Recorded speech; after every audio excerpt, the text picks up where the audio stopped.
What advice do you have for founders? Like they started with an initial idea, that idea is not working. Maybe you could tell the story of Brex and how you all figured that out. Yeah, so we started Brex in 2017, and I guess the story of Brex starts with the story of our last company, Pagar.me in Brazil.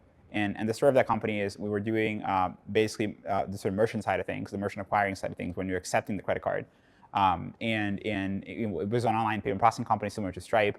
And a lot of what we've learned was just like the fundamentals of fintech, like how to solve these different problems about money movement, the importance of building these things from the ground up ourselves and controlling your destiny with a vertically integrated solution. And then I would say when we came to the US, and then on YC, I think we just saw that our initial belief that fintech was a solved problem in the US and only in Brazil that it was still a huge issue was actually not true. And there was still a huge pain point in the US where 99% of the market was, or I guess 100% of the market back then, was just served by incumbent banks. So fintech hasn't really happened in the US yet, right, if you think about it.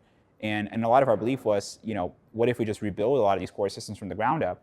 And I guess, in a more sort of customer-centric way, we just saw in YC that all these companies couldn't get a corporate card.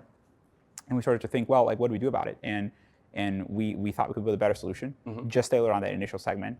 And then we did that, and eventually we expanded into other businesses and enterprise customers and so on and so on. But it all started by seeing this real pain point that was next to us, that was all these founders couldn't get a corporate card in YC.